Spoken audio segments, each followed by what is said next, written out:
Good morning. I'm busy making a really comprehensive video all about São Brás del Portel and what it's like to live here and all like the schools and all the details and everything. And it's taken quite some time, so I thought I'd just make another quick video just to tell you, because some of you have asked about how I moved to Portugal. And I think everybody who moves to Portugal has a different story. So my story, and I'm actually currently just in the valley outside my house right now, just to give you a bit of context, which is beautiful. So that was 20 years ago. Um, I, well, let me think about it and I'll get back to you. Oh, this is probably one of my favorite things to do. Come up here, watch the sunrise, have a bit of coffee. Even in winter. We bought this house 10 years ago. It's a 3-bedroom place in the middle of the country. But it's taken a long time to get it right, but it's really looking good right now. Come back. Here you go. Here you go. Oh, go. Crazy ass dog.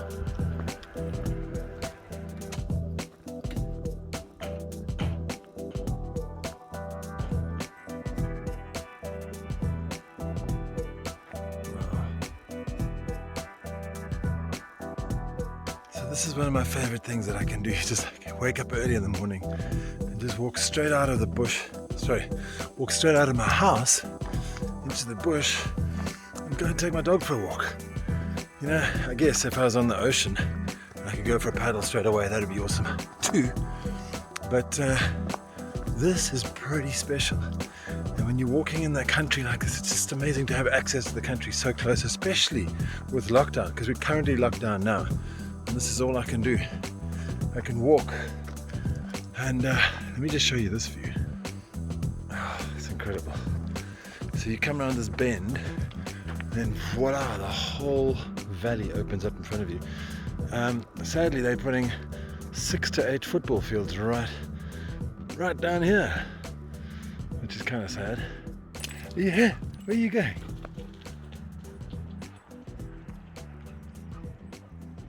Where is he? There he is. Go boy.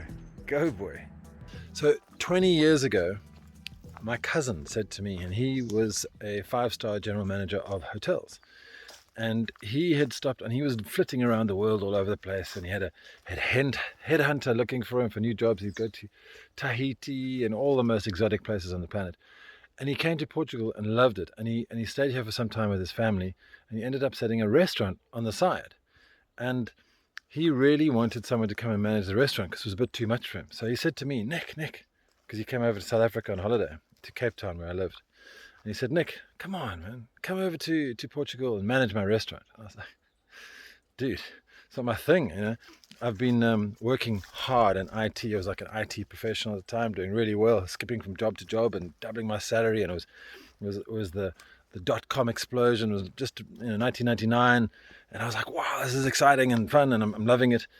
And then a year later he said, come on, Nick, come over. And I was like, well, I've just kind of broken up with my fiance, which is a bit of a bummer.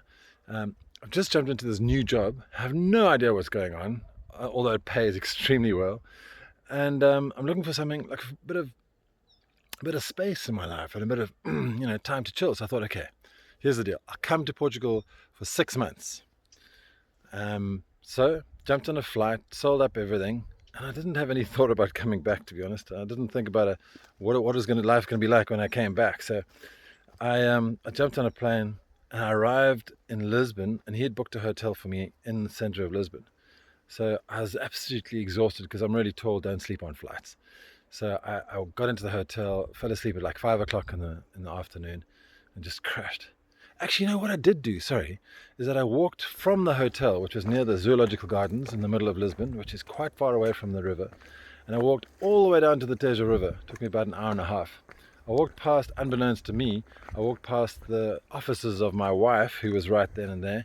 I'd only meet her 4 or 5 years later, which was quite weird. And I walked down and I had a little tosta mista and a coffee and a beer, actually, probably, right on the river in the Cais de Sodré. And walked back, fell asleep, and then woke up then early the next morning, and I got the metro, the underground train from the zoological gardens down to Cais de Sodré or wherever it was, And then I got the ferry across to Barreiro, which is where the trains left for the Algarve, because at that stage the trains weren't traveling over the river. You had to take a ferry, because this is in the year 2000, right? So then I jumped onto the train and I headed all the way down to the Algarve, and what was probably, I think it was a 3-hour journey. And I met this lovely girl on the train, and we were talking. She was backpacking around, and she was just about to go on her massive big adventure, and I was as well. And I met my cousin at the station, and then I ended up working in his restaurant for a couple of months. And I loved Portugal. I fell in love with the place so much, and consciously didn't buy a car. I just went around on a bicycle, and it was the most amazing summer of my life. No responsibilities. I didn't know anybody, which was wonderful, and really enjoyed that sort of solitude almost, and just experiencing new things, meeting new people, and doing new stuff. And it was so exciting. And I thought, wow, I really like this place. I'm going to open up my own little IT business here. So I did, and that grew and grew and grew, and I've been doing that for the last 20 years. So that's how I moved to Portugal.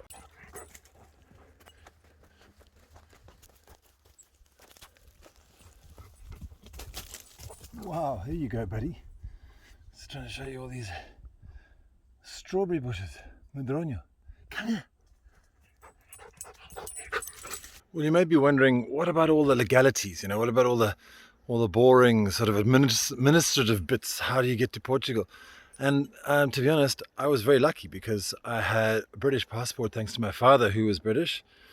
And I'm allowed to work anywhere in the EU thanks to the United Kingdom. So it was easy. I just walked in here, didn't have to sign a single thing.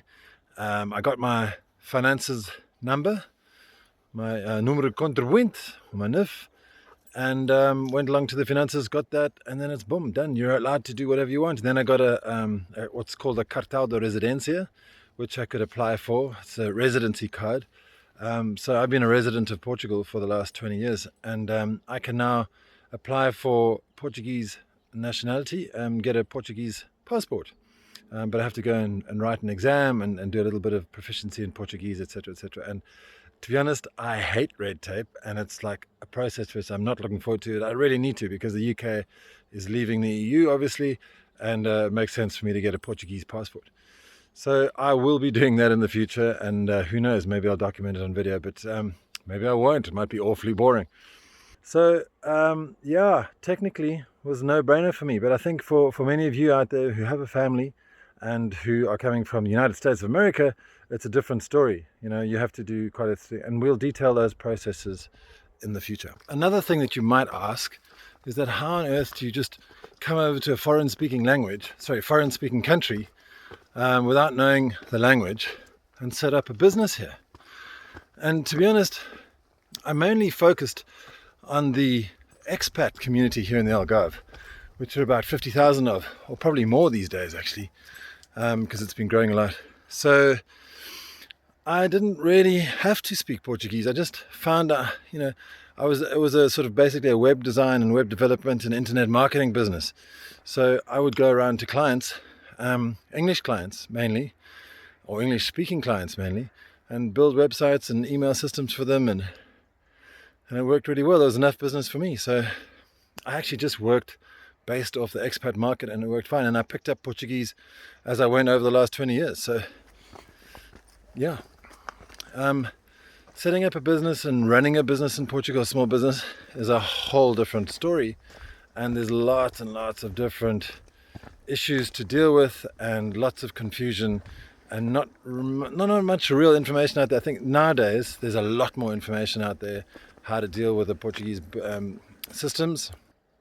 So I'd say it's a lot easier in that respect. So, but you got to do quite a lot of homework, because I had like 3 or 4 accountants, and they're still saying, "Oh, yeah, but you got to pay this tax and this tax," and I was like, "Oh God, it's just nightmare, man, nightmare."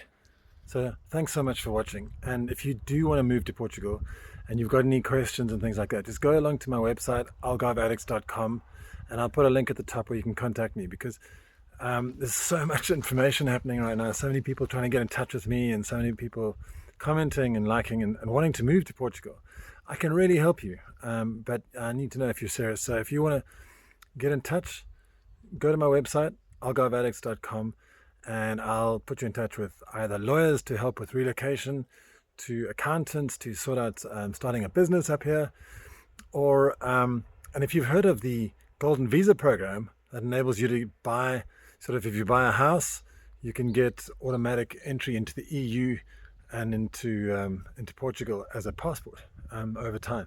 And also there's an amazing incentive from the Portuguese government called the NHR, which is the non-habitual residency scheme.